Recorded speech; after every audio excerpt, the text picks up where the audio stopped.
Hi, folks. Thanks for joining me today.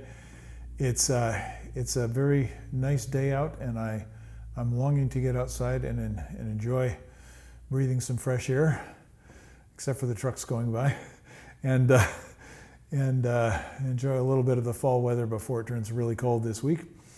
But here I am because I'm a little bit compulsive about getting these things done for you. So I'm going to pass this on and do the best job I can. This is number 13 in 21 Flexibilities for Trumpet, Volume 2 by Nathan Ost. And I've been doing a whole series on these, and there are a bunch in a playlist if you want to go look at them. We're encountering the same kinds of problems, but this one has a little different stuff in it. So I'm going to play through it and then mention a couple of things that you can try that will probably drive you crazy, but might serve to challenge you in positive ways and extend your skills a little bit. So here's number 13.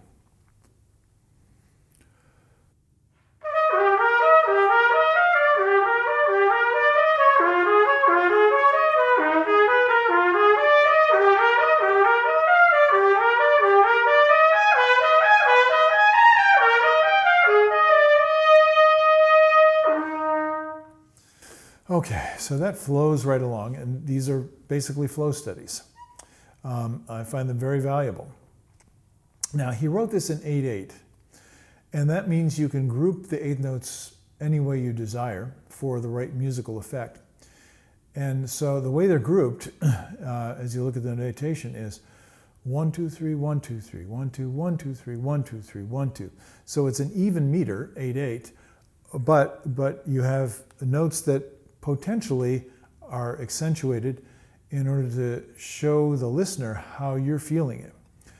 Now, I'm not sure whether this works, but if I try to accent the first note of each of the groups, I have an interesting issue that comes up. I'm going along in this 1, 2, 3, 1, 2, 3, 1, 2, 1, 2, 3, 1. So that's what is that, a samba? I don't know my Latin rhythms. It's some kind of a Latin dance form.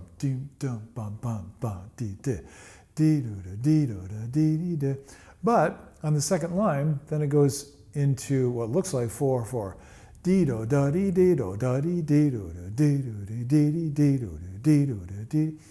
Now, all that is, in a sense, artificial. What I mean is, Mr. Ost has grouped, 3, 3, and 2. I'm not sure why, because except as a challenge and as an idea that maybe he wanted it to sound that way. If I'd written it, I would have put an accent on each of the groups. So that's what I'm going to do.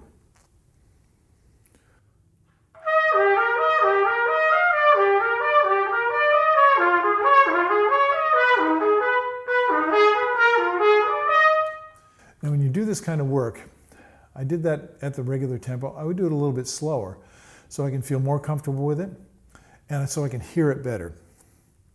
I'm starting on the second line.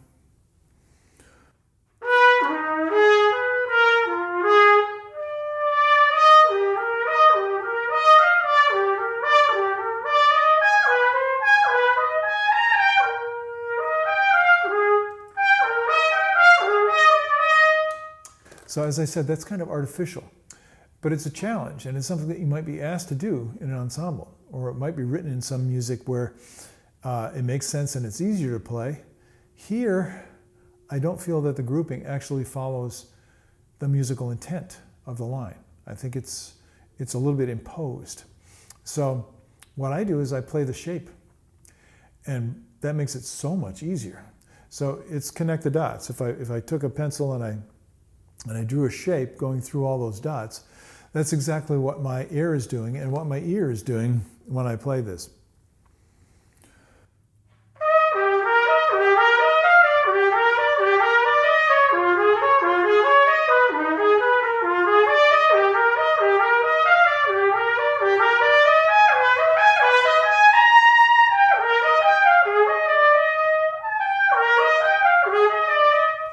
So what I mean to show you is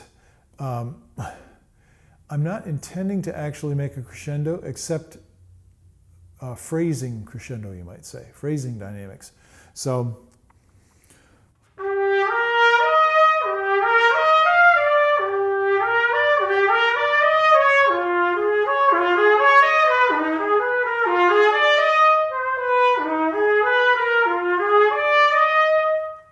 Now, because of the harmony and the shape of the melodic line, doing it that way as gestures rather than accented notes makes it way easier for me to play.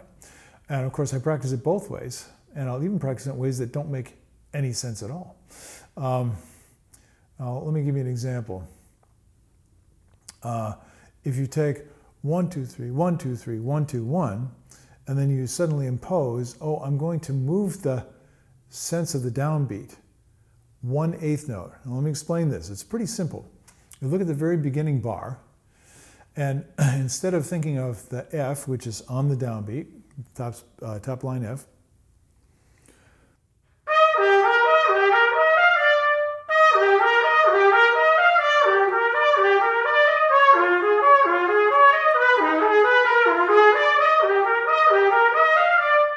so I'm kind of over-conducting, like you would do poorly in a chamber group.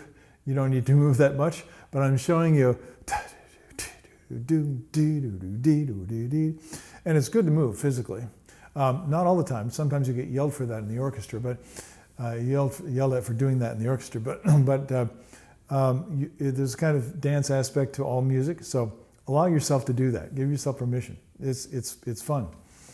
Now, I don't get lost here, so I'm going to go back to that. Well, what do I mean? Well, those are the groups, but what if I change it now that first eighth note, instead of it being a downbeat, is an upbeat? So that means that the second eighth note in the bar is a downbeat. Ya da da dee ya da dee da dee da da dee dee da da dee da da dee da dee da dee da. That means I'm playing the first note as if it were a pickup.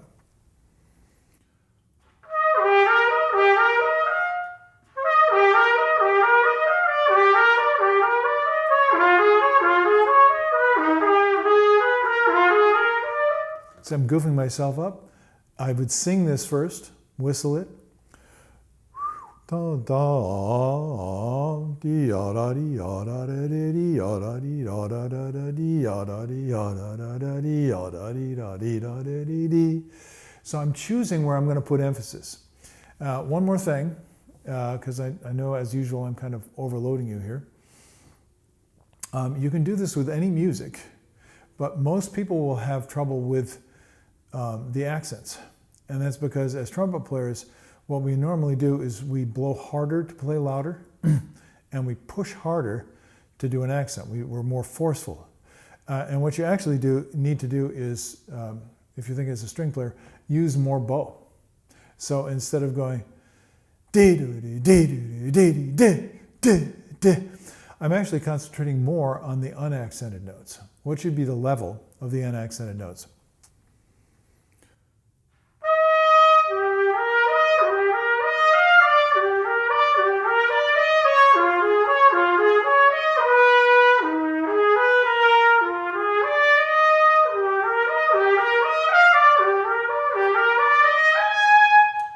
So of course I'm intentionally accenting the notes that I want emphasis on, but I'm not de-accenting the other notes. I'm simply singing through them at a more relaxed dynamic level. And this is something you really need to practice a lot, because in order to be musically expressive, it's kind of an essential ingredient. The thing to keep in mind is we do this with our voice all the time. We're constantly emphasizing things when we speak. And we have no thought about pulling back in order to make it softer, or pushing harder in order to make it more emphasized, stronger, louder, more accented. It happens totally naturally. That's the skill you want to carry into your trumpet playing. So thanks for taking the time to listen today. And it would give me great joy if you will apply some of the things that I'm sharing in these videos. Especially if they're new to you, if you haven't been working on this before, and I sincerely hope that they help you to make progress in your ability to express the energy that's in the music. So you're not just playing notes, because playing notes gets really boring. So always look for the music. I will catch you later on when you have a chance, and I hope you enjoy the day, and I hope I can get myself to go outside and enjoy this one. See you later on. Have a great day. Bye-bye.